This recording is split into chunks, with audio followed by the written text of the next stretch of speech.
I woke up that Tuesday morning to the sound of construction equipment rumbling up my driveway, which was not something I had authorized or even remotely expected. My name is David Zimmerman, and I had lived in the Pleasant Valley Estates development in Laguna Beach, California for 8 years without any major problems.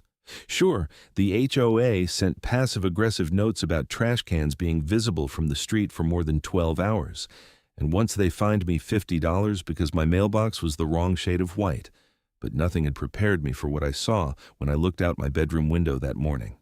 A bulldozer was positioned directly in front of my garden wall, the beautiful stone retaining wall I had spent $6,000 building 3 years ago.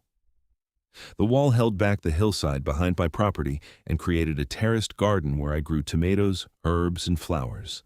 Standing next to the bulldozer was Patricia Henderson, the HOA president, wearing khaki capris and a visor despite the early hour, pointing at my wall like a general directing troops into battle.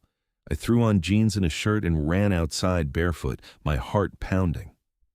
"What the hell's going on here?" Patricia turned to me with that tight smile she always wore, the one that never reached her eyes. "Good morning, David. We are exercising the HOA's authority under Section 7.3 of the Community Guidelines. Your retaining wall violates the Sightline regulations." "Sightline regulations? I built that wall 3 years ago with HOA approval." I could feel my face getting hot. The bulldozer operator, a tired-looking man in his 50s, kept glancing between us uncomfortably. She pulled out a folder from her oversized purse, the same purse she carried to every HOA meeting like it contained nuclear launch codes. "The approval you received was before we updated our community standards last year. Your wall now blocks the view from the common area pool deck. We sent you 3 notices about this." "I never received any notices," I said, my voice rising despite my effort to stay calm. "We sent them certified mail to your address of record. If you did not receive them, that is a postal service issue, not an HOA issue." She nodded to the bulldozer operator. "Proceed, please." "Wait, you cannot just destroy my property. That wall is structural. It holds back the hillside. Without it, the soil is going to slide right down into my backyard." Patricia's expression did not change. "The HOA's engineering consultant determined that the natural grade of the hillside is stable without artificial reinforcement. Your wall is purely decorative and blocks the view. We are within our rights." "I want to see this engineering report. I want to see the notices you claim you sent, and I want to talk to a lawyer before you touch anything." I positioned myself between the bulldozer and my wall. She sighed like I was a toddler throwing a tantrum. "David, you are in violation of your HOA agreement.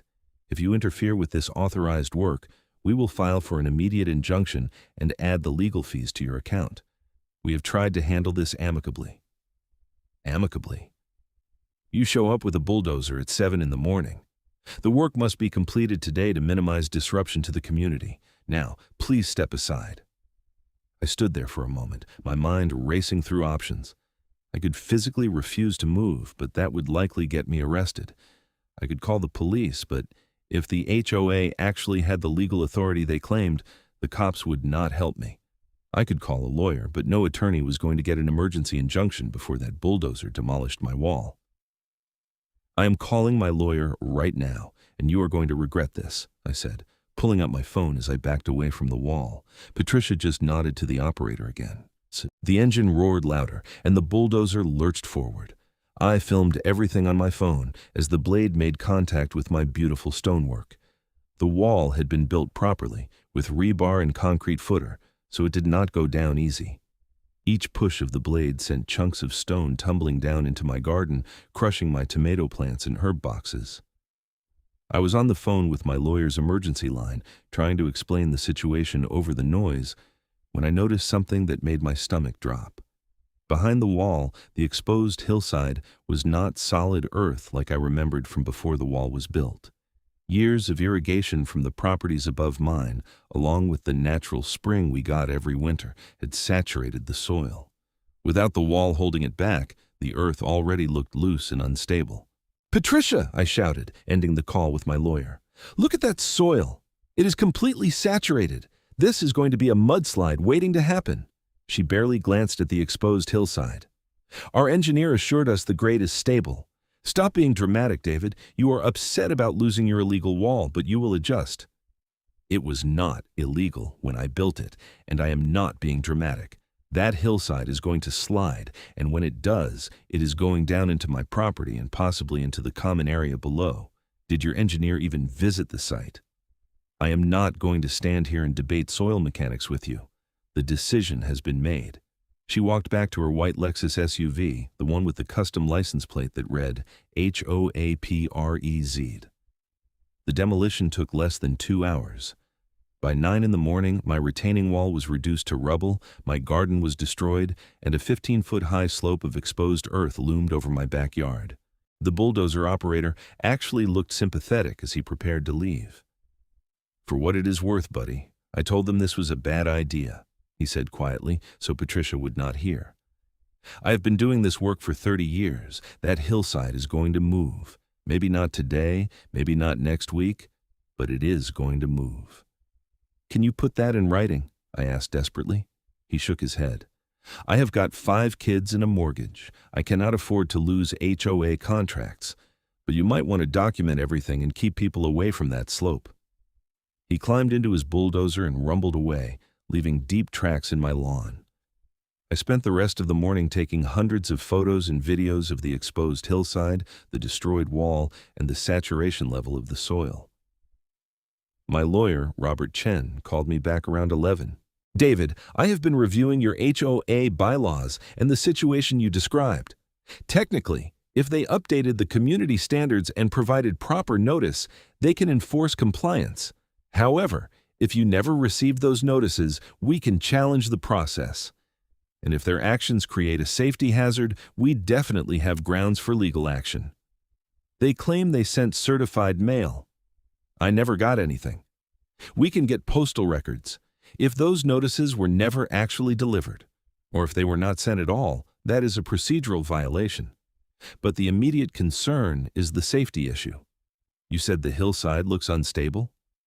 It looks like a mudslide waiting for rain.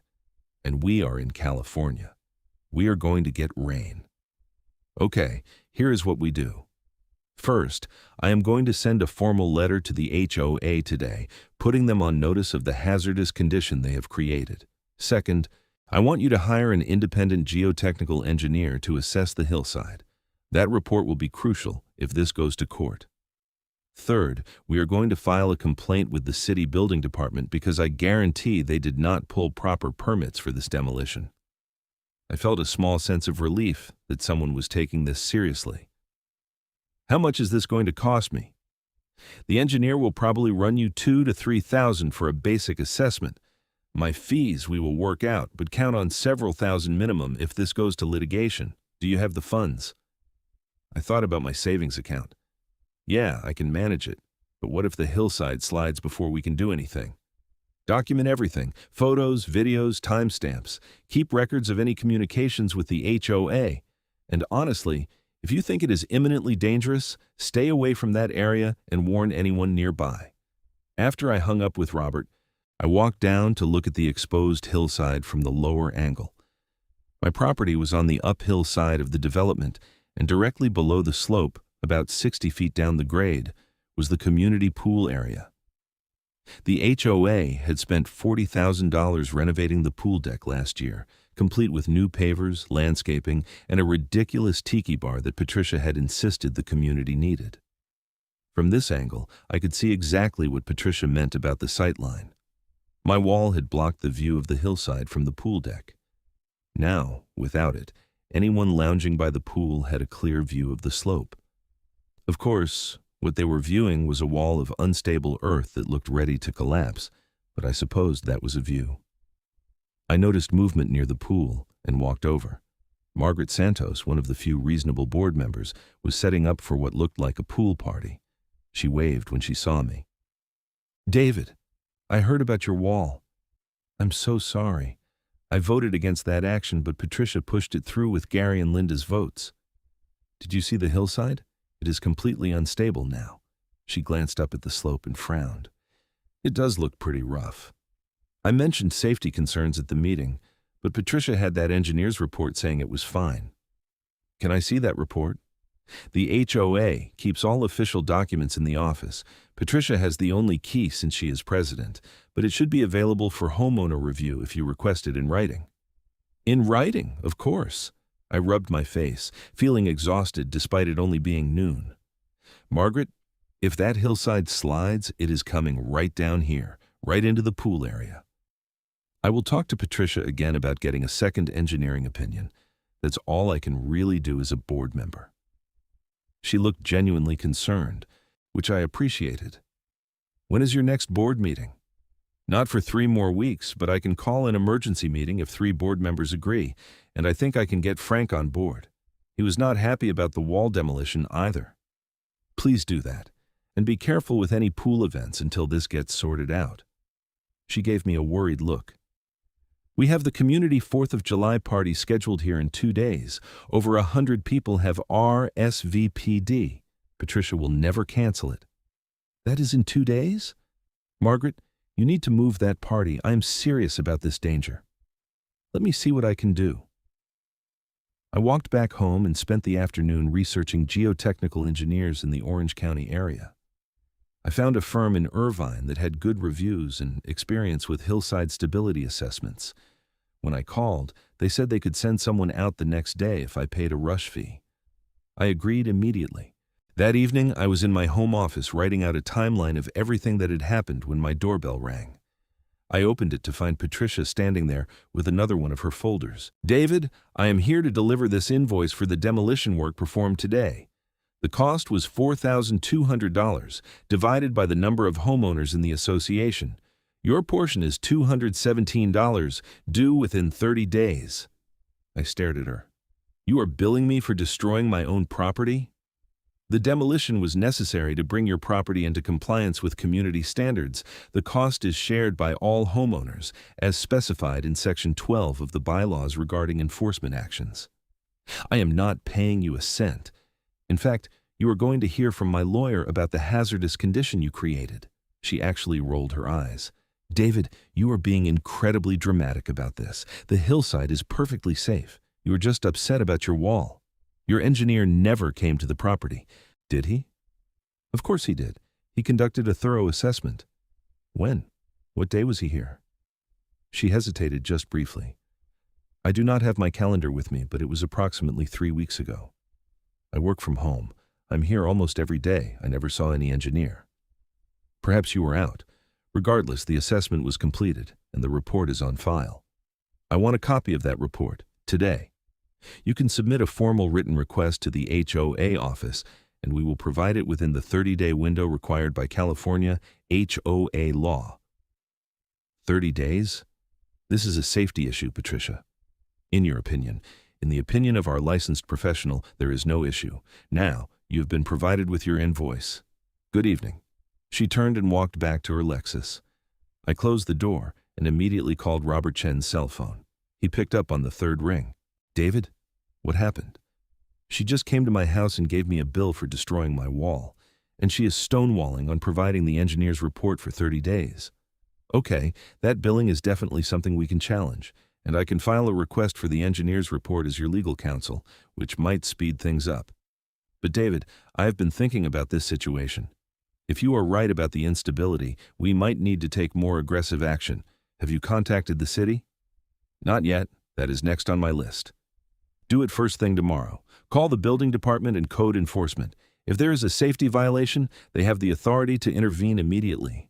The HOA might have the right to enforce their guidelines, but they do not have the right to create a dangerous condition. I slept terribly that night, kept awake by thoughts of mudslides and legal battles.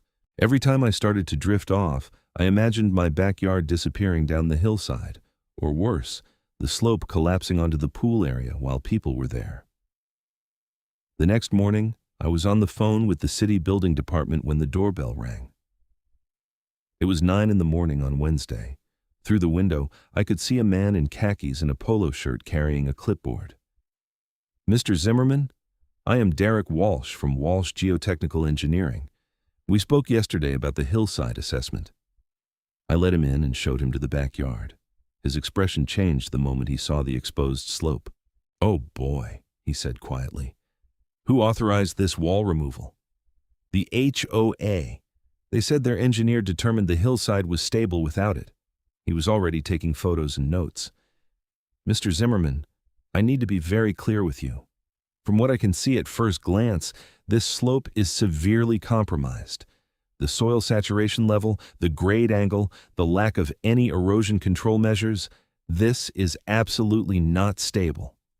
I need to do a full assessment with equipment, but my professional opinion right now is that you should not have anyone near this slope, and you should definitely warn anyone in the potential slide path below. The HOA pool area is directly down the slope. They have a big 4th of July party planned there tomorrow. His eyes widened. Tomorrow? That party needs to be canceled. Let me get my equipment from the truck and do a proper assessment, but I am telling you right now, this is a serious hazard. Derek spent 3 hours on my property, taking soil samples, measurements, and photographs. He brought in some equipment that looked like a metal probe, which he pushed into various points on the slope to test soil density and moisture content. When he finished, he asked to sit down with me inside to discuss his findings. Mr. Zimmerman, this is one of the worst situations I have seen in my 15 years doing this work. The soil on that slope is sandy loam with clay layers, which is already problematic for stability. The moisture content is extremely high, likely from irrigation runoff from properties above you and natural groundwater. The grade angle is approximately 45 degrees, which is at the edge of the stable range even for ideal soil conditions. Without the retaining wall that was here, there is virtually nothing preventing this slope from failing. What does failing mean exactly? It means the soil will give way and slide down. Given the volume of earth we are talking about, probably several hundred cubic yards, it will be more like an avalanche than a gentle slide. And based on the topography, it will go straight down toward that pool area you mentioned. When? That is the question I cannot answer precisely. Could be days, could be weeks, could be months. But the next significant rain event will almost certainly trigger it. Even without rain, if the soil continues to saturate from irrigation, it could go at any time. Vibrations from construction equipment, even a small earthquake, any number of triggers could cause failure. What do I do? I'm going to write this up as an emergency report today. You need to provide this to the city immediately and to your HOA. I'm going to recommend immediate action, barricading the area, stopping all water sources that are contributing to the saturation, and ideally reinstalling a proper retaining structure. But that takes time and money. The HOA has a party scheduled down there tomorrow with over 100 people. Then you need to make sure that party does not happen. Mr. Zimmerman, I am not exaggerating when I say this could be life-threatening if that slope fails while people are below it. Several hundred cubic yards of earth moving at speed could absolutely kill someone, especially children in a pool area. The weight of his words hit me hard. This was not just about my property anymore. How fast can you get me that report? I will have it to you by 6 tonight. I am moving all my other work aside because this is genuinely dangerous. After Derek left, I called the city building department back and explained the situation with more urgency. They transferred me to code enforcement, where I spoke with an inspector named Maria Gonzalez. Mr. Zimmerman, if a licensed engineer is telling you this is an emergency situation, we need to take that seriously. Can you send me photos of the slope? Yes, immediately. The engineer is writing up a formal report that will be ready this evening. Okay, I'm putting this as priority. I'm going to try to get out there today to see it myself. What is the address? I gave her my address and explained about the pool area and the 4th of July party. If there is an imminent danger to public safety, we have the authority to issue an emergency order. Let me look at those photos and talk to my supervisor. I will call you back within an hour. She called back in 45 minutes. Mr. Zimmerman, I am coming out there right now with my supervisor. Based on the photos you sent, this looks like a serious violation. Who authorized the removal of that retaining wall? The HOA president, Patricia Henderson. She said they had an engineer's report saying it was safe. Did they pull a demolition permit? I do not think so. They just showed up yesterday morning with a bulldozer. That is illegal right there. You cannot demolish a structural retaining wall without a permit, regardless of what the HOA wants. We will be there in 30 minutes.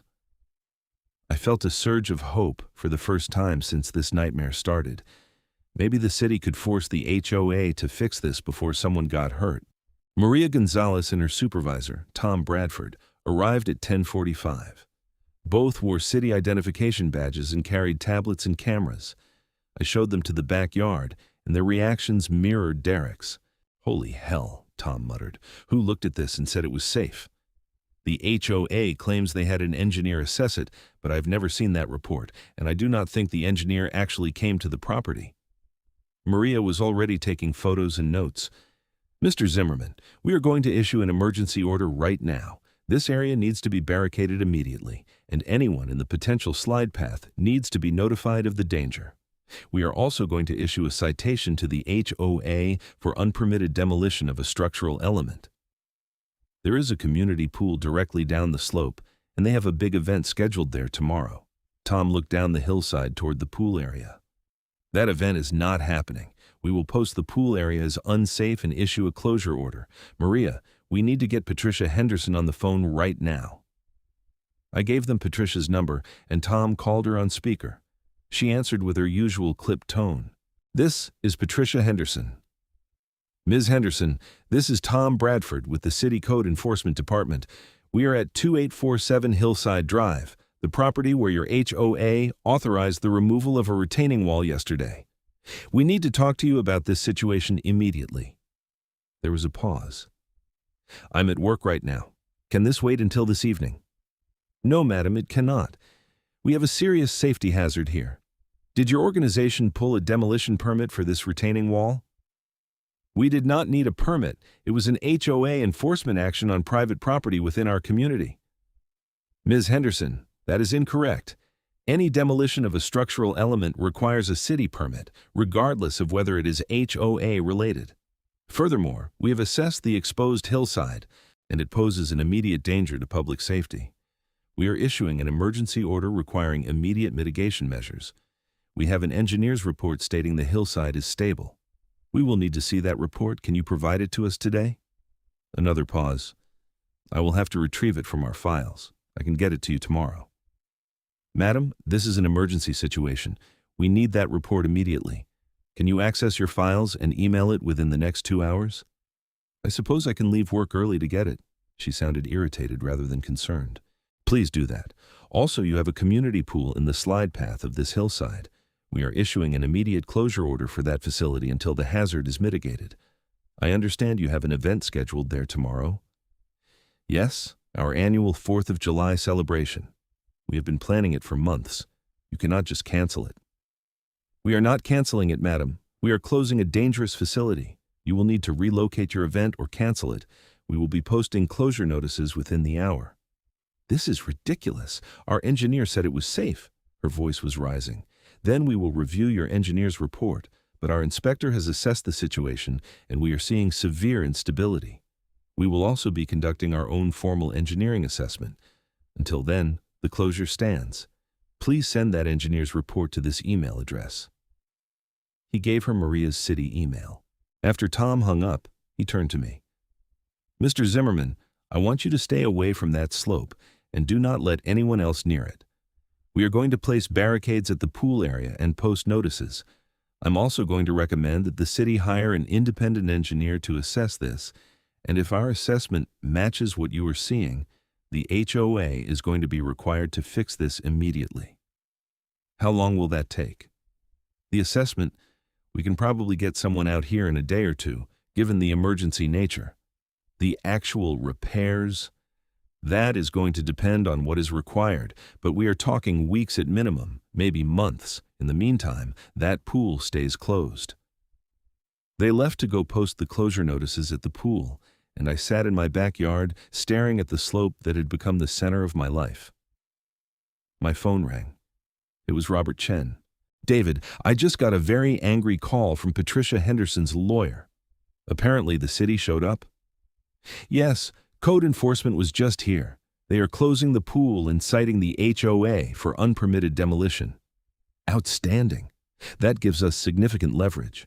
Her lawyer was threatening to fine you for making false safety claims and harassing the HOA. I told him that if they wanted to go down that road, we would file a lawsuit for property damage, negligence, and creating a hazardous condition. He backed off pretty quickly. Patricia has to provide her engineer's report to the city today. I've got a feeling that report either does not exist or does not say what she claims it says. We will find out. In the meantime, I am drafting a formal demand letter to the HOA requiring them to repair the wall and compensate you for damages. We will use the city's findings to support our case. At 6 that evening, Derek emailed me his report. It was 12 pages long, with photos, diagrams, and detailed technical analysis. The conclusion was unequivocal. The slope was critically unstable and posed a severe risk of failure that could result in property damage and potential loss of life.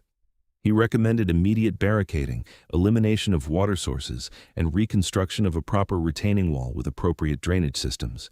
He estimated the cost at $30,000 to $40,000. I immediately forwarded the report to Maria Gonzalez at the city and to Robert Chen. Then, I posted a warning on the community Facebook page explaining the situation and the city's closure of the pool area. Within minutes, the comments started rolling in. Most people were concerned and supportive. Several mentioned they had heard the bulldozer and wondered what was happening. But then Patricia commented, "This is fear-mongering and false information. The city's closure is an overreaction based on one homeowner's exaggerated complaints. Our engineer has verified the hillside is stable. We are working with the city to resolve this misunderstanding, and the 4th of July celebration will proceed as scheduled at an alternate location." I resisted the urge to argue with her in the comments. Let the engineers in the city do the talking. The next morning, Thursday, I woke to my doorbell ringing at 7. It was Maria Gonzalez again, this time with a man in a suit. "Mr. Zimmerman, this is Stephen Park, the city's consulting geotechnical engineer. We are going to do a formal assessment of the hillside this morning." Stephen was all business. He spent even more time than Derek had, taking extensive measurements and samples. He also used some kind of electronic equipment to map the subsurface layers. After 3 hours, he came to the same conclusion. "This is a disaster waiting to happen," he told Maria and me. "I have seen slopes fail with better conditions than this. The city needs to issue an emergency order requiring immediate mitigation." "What kind of mitigation?" Maria asked. "At minimum, barricades, signage, elimination of all irrigation sources contributing to the saturation, and continuous monitoring. Ideally, reconstruction of the retaining wall that was here, or installation of a soil nail wall or similar system. But that takes engineering, permitting, and time. In the short term, nobody should be anywhere near this slope or in the slide path below it." "I have already closed the pool area. What about the residents' property?" She gestured to my house. "The house itself is probably safe unless the slope failure is catastrophic enough to undermine the foundation, which I do not think is likely based on the topography. But the backyard should be off limits. No one should be out there." Great. So now I could not even use my own backyard.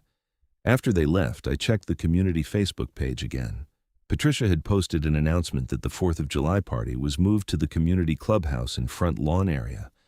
At least she had given up on using the pool, probably because the city had posted official closure notices on the gates. That afternoon, Robert Chen called with news. "David, I got the HOA's engineer's report, or rather, what Patricia claims is the engineer's report." "What do you mean, claims?" "The document she provided is a 2-page letter on engineering company letterhead, signed by someone named Ronald Peterson, P.E. The letter says, and I am quoting, "Based on visual assessment of the property at 2847 Hillside Drive, it is my opinion that the natural grade of the hillside is adequate without artificial reinforcement." That is it.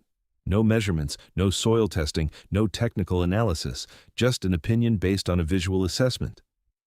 That is not an engineering report. That is barely a letter. Correct. So I did some digging on this Ronald Peterson. He is a licensed professional engineer, but his specialty is electrical systems for commercial buildings. He has zero experience with geotechnical engineering or hillside stability. You are kidding. I am not. I think what happened is Patricia found an engineer, any engineer, who was willing to write a letter saying what she wanted it to say, probably without even visiting the property. The letter is dated 3 weeks ago, which is when she claims he did the assessment. So she committed fraud. That is a strong word legally, but she certainly misrepresented the situation. The city is not going to accept this letter as a proper engineering assessment, and I would not be surprised if they investigate how this letter came to be. More importantly for us, this strengthens our case significantly. The HOA demolished your wall based on a bogus engineering opinion, ignored obvious safety concerns, and created a hazardous condition. What is our next step? I am filing a lawsuit first thing Monday morning. We are going for property damage, negligence, loss of use of your property, and attorney fees. We are also going to seek an emergency court order requiring the HOA to immediately fund the reconstruction of your wall. With the city's findings and the bogus engineer letter, I think we have a very strong case. Friday morning, I was working from home when I heard shouting from down the hill. I looked out and saw several people gathered at the pool gate, apparently upset about the closure. Patricia was there, arguing with what looked like city officials. I could not hear the details, but it was clearly heated. An hour later, Patricia knocked on my door. Her face was red, and she looked furious. "David, you have cost this community thousands of dollars and ruined our 4th of July celebration. I hope you are happy with yourself." "I did not cost anyone anything, Patricia. You destroyed my retaining wall against my objections and created a dangerous situation. The city is just doing their job to protect people." "There is no danger. This is all your hysteria because you are mad about losing your illegal wall." "The wall was not illegal. And I have 2 independent engineering reports saying the hillside is critically unstable. The city has a 3rd report saying the same thing. Your engineer, who specializes in electrical systems and has no geotechnical experience, wrote a 2-page opinion letter without doing any actual assessment. You want to talk about who is costing the community money?" Her mouth opened and closed like a fish. "How did you? That report is confidential HOA business. You gave it to the city, and my lawyer obtained it through proper channels. Patricia, you screwed up. You demolished a structural wall without proper permits, without a legitimate engineering assessment, and now there is a serious safety hazard. The best thing you can do right now is work with the city to fix this before someone gets hurt. The HOA board will be holding an emergency meeting about this situation, and we will be discussing additional fines and sanctions against you for your behavior throughout this incident. My lawyer will be happy to hear about that. Make sure you document everything so we can include it in our lawsuit." She stormed off, and I closed the door, shaking. I'd never been a confrontational person, but something about Patricia's complete refusal to acknowledge reality was pushing me past my limits. The 4th of July party happened at the clubhouse as relocated. I did not attend. I spent the day in my house, periodically checking the hillside and taking photos to document any changes. The soil looked even looser than before, with small slumps and cracks beginning to appear near the top of the exposed slope. On Saturday, I got a call from Margaret Santos. "David, I need to tell you something. We had the emergency board meeting last night about the wall situation. Patricia wanted to fine you $5,000 for what she called harassment and defamation. Gary and Linda voted with her." She mentioned that. I'm not paying it. I know. Frank and I voted against it, but we were outvoted. But that is not why I'm calling. During the meeting, Patricia admitted that she never actually sent you any notices about the wall. She said she meant to send them, but forgot, and then decided to just proceed with the demolition because she was confident you would not have a valid objection anyway. She admitted that, in front of witnesses? Yes. Frank and I both heard it clearly. She realized what she said right after she said it and tried to walk it back, but it was too late. "David, I know Frank is talking to a lawyer about whether the board members can be held personally liable for Patricia's decisions. We voted against the wall demolition, but we are still on the board when it happened. Margaret, I am not going after you or Frank. You both tried to stop this, but Patricia is going to face consequences for what she has done.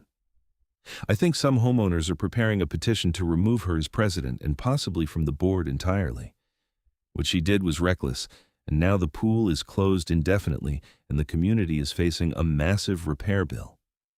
After we hung up, I immediately called Robert Chen and told him about Patricia's admission. That is huge, David. She just admitted to violating the HOA's own procedures. We can use that to invalidate the entire enforcement action. I am going to add that to the lawsuit and probably seek punitive damages at this point. Her conduct is going beyond simple negligence into willful misconduct. Sunday was quiet. I spent most of the day organizing all my documentation, photos, videos, emails, reports, receipts for the original wall construction. The lawsuit was being filed Monday, and I wanted everything ready. Monday morning arrived with fog, typical for coastal California in July. I was reviewing Robert's draft lawsuit when my phone rang. It was Maria Gonzalez from the city. Mr. Zimmerman, we have issued a formal order to the HOA requiring immediate mitigation of the Hillside hazard. They have 30 days to submit a remediation plan prepared by a licensed geotechnical engineer, and they must begin work within 60 days of plan approval. We are also fining them $10,000 for the unpermitted demolition. What happens if they do not comply? The fines increase, and we can place a lien on the HOA's assets. We can also seek a court order compelling compliance. The city takes this very seriously, especially with the public safety issues involved. That afternoon, Robert filed the lawsuit in Orange County Superior Court. We were suing the HOA as an organization and Patricia Henderson personally for her role in the decision. The complaint detailed everything: the unpermitted demolition, the bogus engineering report, the failure to provide proper notice, the creation of a hazardous condition, and the resulting damages to my property. By Tuesday, word of the lawsuit had spread through the community. I got supportive messages from several neighbors who had their own issues with Patricia's leadership over the years. One neighbor, James Riley, told me Patricia had fined him $2,000 last year for painting his front doors as a color she deemed unacceptable, even though it was within the approved color palette. He had paid the fine rather than fight, but he was angry about it. Wednesday afternoon, I was in my home office when I heard a sound like distant thunder, but the sky was clear. Then I heard shouting from down the hill. I ran to my back window and saw immediately what had happened. A section of the hillside, maybe 20 feet wide and 10 feet deep, had collapsed. Several tons of earth had slid down the slope, picking up speed, and crashed directly into the pool area below. The soil had smashed through the decorative fence surrounding the pool deck, buried half the tiki bar, and continued right into the pool itself. The beautiful blue water was now a churning brown mess filled with dirt and debris. I grabbed my phone and started recording as I ran down the hill. Other neighbors were emerging from their houses, drawn by the sound. The scene at the pool was shocking. The slide had not just dumped soil into the pool, it had destroyed the entire western side of the pool deck, ripping up the pavers Patricia had been so proud of and burying the landscaping. The tiki bar's roof had collapsed under the weight of the earth. "Oh my God," someone said behind me. It was Linda Chen, one of the board members who had voted with Patricia. "Is anyone hurt?" "I do not think anyone was down here," I said, still filming. "The city closed this area. That is why it was empty." "This is what you warned about," she said quietly. "Patricia said you were exaggerating." More neighbors arrived, and everyone stood staring at the destruction. The pool itself was probably a total loss.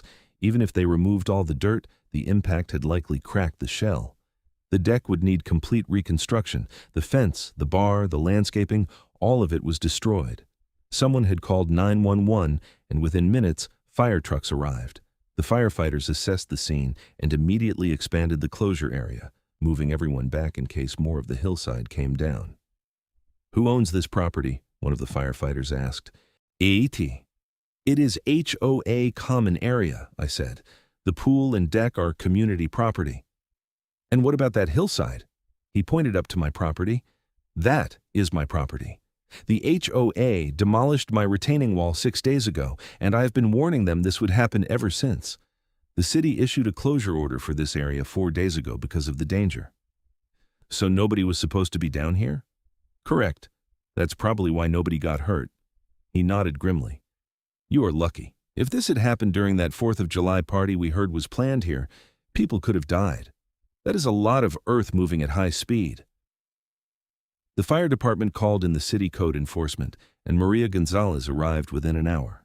Her expression when she saw the destruction was a mixture of vindication and horror. "Mr. Zimmerman, I am glad you pushed this issue with us.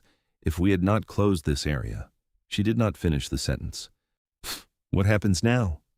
"Now the HOA has an even bigger problem. They're going to have to fund major repairs to this pool area in addition to fixing the hillside.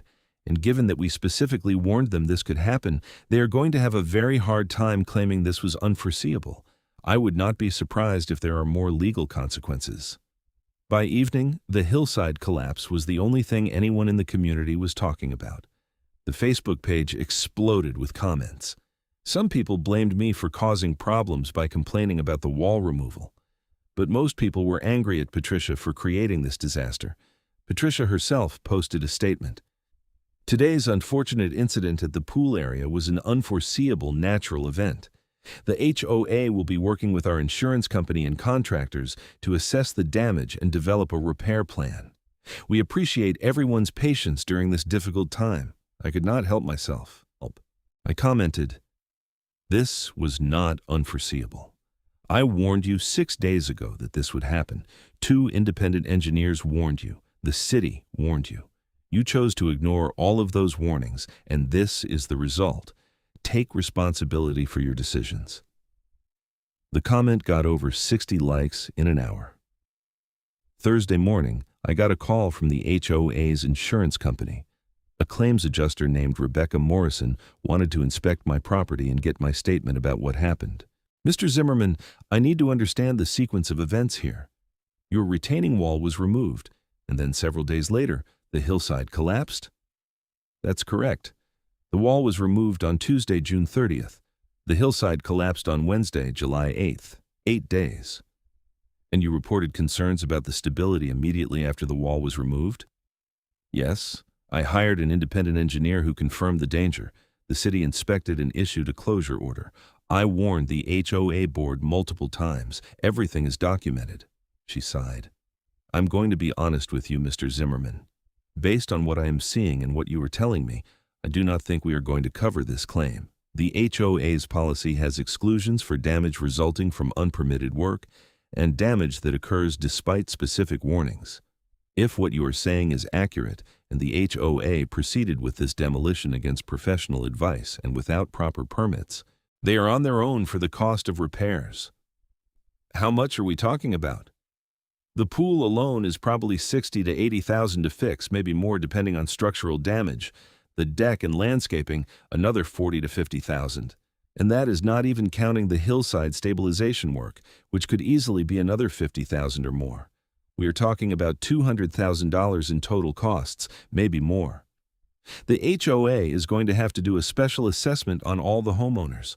Most likely. That is not my area, but yes, if insurance is not covering it, the HOA will have to fund it somehow." After she left, I called Robert Chen with the update. "David, this is actually good news for our case.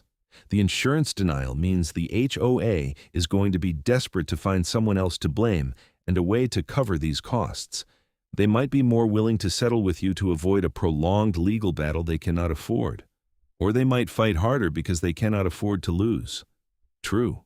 But we have such a strong case that I think their lawyer is going to advise them to settle, especially with Patricia's admission about not sending you proper notice and the bogus engineering letter, and now this massive disaster that happened exactly as you warned. A jury is going to destroy them." That weekend, a petition began circulating among homeowners to remove Patricia Henderson from the board and institute a recall election. Over half the homeowners signed it within 2 days. On Monday, July the 13th, I got a call from an attorney named Daniel Wu, who identified himself as representing the HOA. "Mr. Zimmerman, I've been retained to handle this wall situation and the resulting property damage. I have reviewed the facts of the case, and I believe there may be room for a settlement discussion. Would your attorney be amenable to a meeting?" "You would have to ask him, but I imagine he would be." "I will reach out to Mr. Chen today. Between you and me, Mr. Zimmerman, I think the HOA made some serious errors in judgment here. My job is to help them get out of this mess as cleanly as possible." Robert called me that afternoon. "The HOA's lawyer wants to talk settlement. I think we have them over a barrel. What are you looking for here, David? I want my wall rebuilt properly, at their expense. I want compensation for my destroyed garden and the loss of use of my property. I want my legal fees covered, and I want an acknowledgement that they screwed up, so this does not happen to someone else. All reasonable demands. Let me set up a meeting. The settlement negotiation happened on Friday, July 17th at Robert's office in Irvine. On the HOA side were Daniel Wu, Patricia Henderson looking miserable, and Gary Thompson, another board member. Margaret Santos and Frank Wilson were also there, representing the board members who had opposed the wall demolition. Daniel started the meeting. My clients recognize that there were procedural errors in how the wall removal was handled. They are prepared to make an offer to resolve this matter and avoid protracted litigation. Let's hear it, Robert said. The HOA will pay for reconstruction of the retaining wall according to the specifications required by the city's geotechnical engineer. They will also pay Mr. Zimmerman $25,000 for damages to his garden and property, plus $10,000 for loss of use. They will agree to pay his attorney fees up to $15,000. In exchange, Mr. Zimmerman would release all claims against the HOA and Ms. Henderson personally. Robert looked at me. I shook my head slightly. That is not going to work, Robert said. First, the wall reconstruction is not something you get credit for. You are legally required to do that anyway by city order. Second, my client's damages are much more substantial than you are offering. His out-of-pocket costs for engineers and legal fees alone are already over $20,000. The loss of use of his property is ongoing, and you are not factoring in the emotional distress of having your property destroyed and being ignored when you raised legitimate safety concerns. What is your counteroffer? Daniel asked. Reconstruction of the wall, full coverage of all engineering and legal fees incurred by Mr. Zimmerman, $75,000 in damages, and a formal written apology from the HOA board acknowledging their errors. The personal claims against Ms. Henderson can be dismissed if these terms are met. Patricia made a sound of protest, but Daniel held up his hand. That is a substantial amount. Your clients created a substantial problem, a problem that happened to include a hillside collapse into a community pool, exactly as my client warned would happen. Do you really want to go to trial and have a jury hear about how Patricia Henderson demolished my client's wall based on a fake engineering report from an electrical engineer who never even visited the property? How she admitted she never sent proper notice? How she ignored multiple warnings from legitimate experts, and how her actions resulted in $200,000 in damage to community property? The room was silent for a moment. Patricia looked like she was going to cry. Margaret Santos spoke up. Can I say something? I am here because the board asked me to participate, but I want everyone to know that Frank and I voted against the wall removal. We raised concerns about safety and procedure, and we were ignored. What happened here is primarily the result of decisions made by Patricia, with support from Gary and Linda. The rest of the board should not be held equally responsible.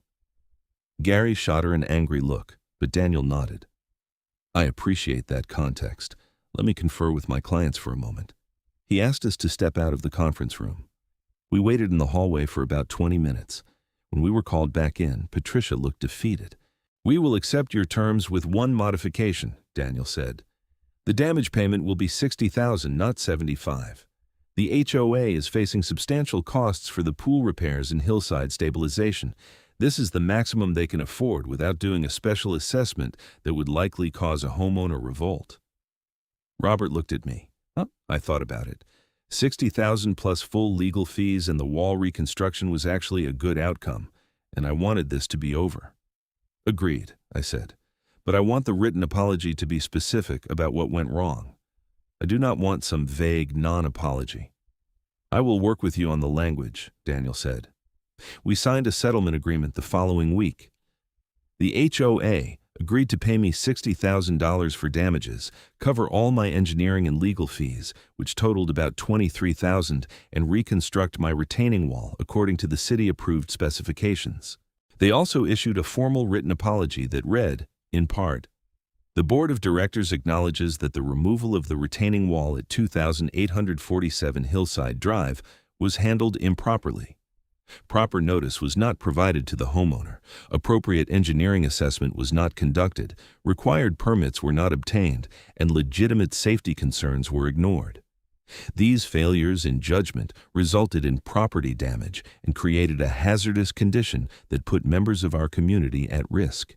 The board apologizes to David Zimmerman and to all residents of Pleasant Valley Estates for this failure in leadership. The apology was posted in the community newsletter and on the Facebook page. The response from other homeowners was overwhelmingly supportive of me and critical of Patricia. Patricia Henderson resigned as HOA president on August 1st. Gary Thompson and Linda Chen also resigned from the board, facing pressure from the recall petition. Margaret Santos became the interim president, and emergency elections were scheduled for September. The retaining wall reconstruction began in mid-August. The geotechnical engineer designed a more robust system than I had before, with proper drainage and soil nailing. The work took 6 weeks and cost the HOA $47,000, which they paid directly to the contractor. The pool repairs took even longer. The entire pool had to be drained, cleaned, and inspected. The shell was cracked and had to be repaired. The deck had to be completely rebuilt. The landscaping was replanted from scratch. The work wasn't completed until October, and the total cost was just over $190,000. Since insurance did not cover it, the HOA did indeed have to do a special assessment. Each homeowner was charged approximately $9,800, payable over 12 months. Many homeowners were furious about the assessment and directed their anger at Patricia, even though she was no longer on the board. I heard she was considering selling her house and moving out of the community. By November, life in Pleasant Valley Estates had mostly returned to normal, though the community felt different. People were more engaged with HOA business now, paying closer attention to board decisions. The new board members, elected in September, were much more reasonable and focused on following proper procedures. My new retaining wall was beautiful and, more importantly, functional. The hillside behind my property was stable, with proper drainage systems in place. I replanted my garden in the spring with tomatoes, herbs, and flowers. It was not the same as what I had lost, but it was a new beginning. I ran into Margaret Santos at the community mailboxes one afternoon in late November. We chatted for a few minutes about how things were going. "You know, David, what happened with the wall was terrible. But I think it actually made this community better in some ways," she said. "People realized they could not just ignore what the HOA was doing. They have to stay involved and hold the board accountable." "That is true, though I wish it had not required destroying my property and the pool to learn that lesson." She laughed. "Fair point. How are things with your wall now?" "Perfect. Actually better than before, because it was engineered properly this time. I guess I should thank Patricia for that, though I am pretty sure she would not appreciate the irony. She is moving, you know. Her house goes on the market next month. I think she is too embarrassed to stay." I felt a small twinge of sympathy for Patricia, but it was very small. She had made choices that put people at risk and cost the community hundreds of thousands of dollars. The consequences were appropriate. I heard about that. I hope she learned something from all this. I hope so too, but probably not. As I walked back to my house, I looked up at my retaining wall, solid and strong against the hillside. The whole ordeal had been exhausting, expensive, and stressful. But I had stood my ground, documented everything, and held the HOA accountable for their actions. In the end, justice had been served, even if it had taken a literal landslide to make it happen. The experience taught me important lessons about HOAs and property ownership. Never assume the people in charge know what they are doing. Always get professional opinions in writing. Document everything. And if something seems dangerous or wrong, speak up loudly and repeatedly until someone listens. I also learned that sometimes the people who are most confident in their authority are the least qualified to wield it. Patricia Henderson had been absolutely certain she was right, even as multiple experts told her she was creating a dangerous situation. That kind of arrogance, combined with a little bit of power, can cause enormous damage. But I had also seen the good side of community governance through people like Margaret Santos and Frank Wilson, who tried to do the right thing even when they were outvoted. They proved that not everyone in HOA leadership is a power-hungry control freak. Some people genuinely want to serve their community and make good decisions. As winter arrived and the rains came, I watched my retaining wall do its job perfectly. Water drained properly through the engineered systems, and the hillside remained stable. The pool area below had been fully restored and reopened. Life went on in Pleasant Valley Estates. I sometimes thought about what would have happened if the hillside had collapsed during that 4th of July party Patricia had originally planned. Over 100 people, including children, splashing in a pool while tons of earth came sliding down the hill toward them. The firefighter had been right. People could have died. That thought kept me awake some nights, not because I felt responsible, I had done everything I could to prevent it, but because of how close we had come to tragedy and how easily it could have been avoided if Patricia had just listened. In December, I got a Christmas card from Derek Walsh, the geotechnical engineer who had done the first assessment of my hillside. Inside, he had written, "Glad to see your walls holding strong. Sorry you had to go through all that to get it fixed, but you did the right thing by not backing down. Happy holidays." I put the card on my mantle next to the others. It felt good to be vindicated, even if the vindication had come at a high cost. The settlement money from the HOA was sitting in my savings account. I had not decided what to do with it yet. Part of me wanted to make improvements to my house, maybe redo the kitchen or add solar panels. Another part wanted to just keep it as an emergency fund, because if this experience had taught me anything, it was that unexpected disasters could strike at any moment. In January, the HOA held its annual meeting. I attended for the first time in years because I wanted to see how things were being run under the new leadership. Margaret Santos presided, and the meeting was professional and efficient. They reviewed the previous year's finances, including the special assessment for the pool repairs. They discussed plans for regular maintenance and improvements, and they presented a new proposal to modify the community guidelines to require proper permits and professional assessments before any enforcement actions that could affect structural elements of properties. When it came time for homeowner comments, I stood up. I just want to thank the new board for the professional way they have handled things this past year. What happened with my retaining wall was a difficult situation for everyone, but I believe we have all learned valuable lessons. I am glad to see those lessons being put into action through better policies and procedures. Thank you. There was a round of applause from the other homeowners. Several people came up to me after the meeting to express their support and share their own stories of HOA overreach over the years. It felt like the community was finally united in wanting accountability and reasonable governance. Patricia Henderson was not at the meeting. I heard she had moved to Arizona shortly after her house sold in December. I never spoke to her again after the settlement meeting, and I was fine with that. Some people do not deserve continued space in your life. As I walked home from the meeting, I looked around the neighborhood. Pleasant Valley. Estates really was pleasant when you ignored the drama. Beautiful houses, mature trees, ocean views in the distance, people who generally got along and looked out for each other. It was a good place to live, as long as you had reasonable people in charge of the HOA. The irony of the whole situation was not lost on me. Patricia had demolished my wall because she wanted an unobstructed view from the pool deck. Now, the view from the pool deck was of my new retaining wall, which was taller and more prominent than the original one had been because of the engineering requirements. She had gotten the opposite of what she wanted, at tremendous cost to everyone involved.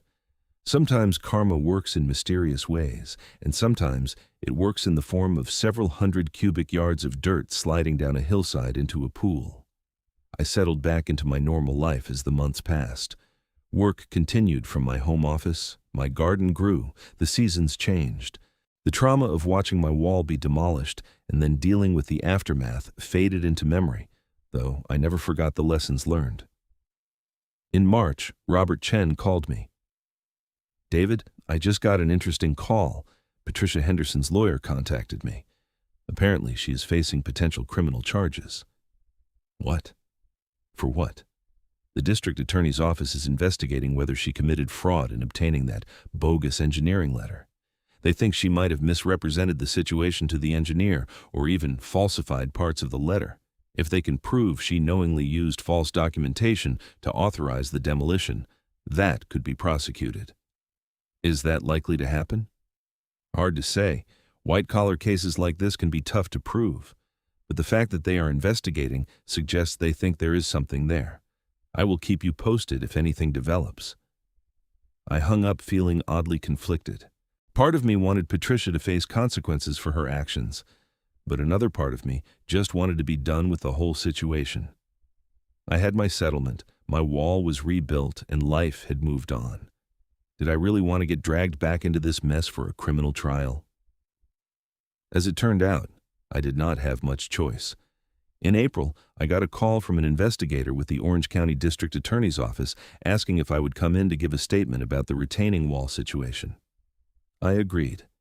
The investigator, a serious woman named Detective Sandra Lopez, asked me detailed questions about everything that had happened. I walked her through the timeline, showed her all my documentation, and explained about the bogus engineering letter.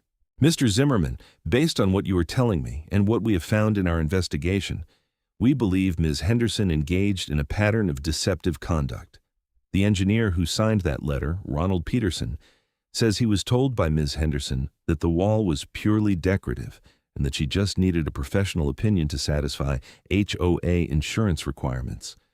He was never told it was a structural retaining wall holding back a hillside. He never visited the property. He wrote the letter as a favor because he and Ms. Henderson knew each other socially. So she lied to him to get the letter she wanted. That is what it looks like. She then used that letter to justify the demolition, knowing it was not a legitimate assessment. When the city and your engineers raised concerns, she continued to misrepresent what the letter said and the qualifications of the engineer who wrote it. That is fraud. What happens now? We are preparing charges, likely fraud and reckless endangerment. Given that her actions created a serious public safety hazard, she could be facing jail time if convicted. I left the DA's office feeling strange. I had wanted accountability, but I had not really expected criminal charges. This was getting serious. In May, Patricia Henderson was formally charged with fraud and reckless endangerment. The local news covered the story because of the dramatic nature of what had happened to the HOA president who demolished a retaining wall and caused a hillside to collapse into a community pool. It became a cautionary tale about HOA overreach and the importance of professional expertise. The trial was scheduled for September. I was listed as a witness for the prosecution. Robert Chen explained that I would need to testify about what happened and how Patricia had ignored multiple warnings about the danger. As summer approached and the trial date got closer, I found myself thinking about everything that had happened since that morning when I woke to the sound of a bulldozer in my driveway. It had been over a year now. So much had changed, both for me personally and for the community. The trial began on September 14th. I testified on the second day. The prosecutor walked me through the events clearly and methodically. I explained about the wall demolition, the warnings I had given, the engineering reports, and finally, the hillside collapse. I showed photos and videos on screens in the courtroom. Patricia's defense attorney tried to argue that she had relied on professional advice and had no intent to deceive anyone. But when Ronald Peterson testified that Patricia had misrepresented the situation to him, that defense fell apart. The jury also heard from Derek Walsh, Stephen Park, and the city inspectors, all of whom explained how dangerous the situation had been and how Patricia had been explicitly warned. The trial lasted 2 weeks. On September 28th, the jury returned guilty verdicts on both charges. Patricia Henderson was convicted of fraud and reckless endangerment. At sentencing in November, the judge was harsh in his assessment. "Ms. Henderson, you held a position of trust in your community. Homeowners relied on you to make sound decisions that would protect their safety and property values. Instead, you let personal pride and stubbornness override professional expertise and common sense. Your actions could have resulted in loss of life. While I am grateful that did not happen, the risk was very real. This court cannot overlook that level of reckless disregard for public safety." He sentenced her to 18 months in county jail, with credit for time served, followed by 3 years of probation. She would also be required to pay restitution to the HOA for the repair costs, though everyone knew she would never be able to pay back nearly $200,000. As I watched Patricia being led away by bailiffs, I felt a mixture of satisfaction and sadness. Satisfaction that justice had been served and that her reckless behavior had real consequences. sadness, because this was a human being whose arrogance and poor judgment had destroyed her own life along with causing so much damage to others. After the sentencing, I spoke briefly with the prosecutor outside the courthouse. "Thank you for your testimony, Mr. Zimmerman. This case had strong facts, but your documentation and willingness to come forward made all the difference. I just wanted to make sure something like this did not happen to someone else," I said. "Well, I think this case will definitely make HOA boards think twice before taking actions like this. It has gotten a lot of attention." That was true. The case had been covered extensively in local media and had even made some national news as an example of HOA overreach gone catastrophically wrong.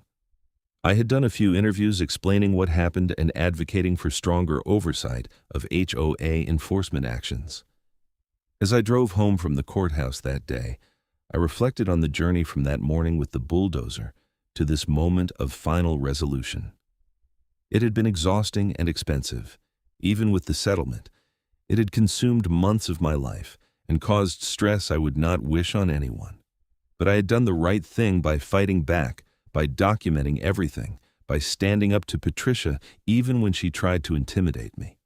The retaining wall stood strong, holding back the hillside just as it was designed to do.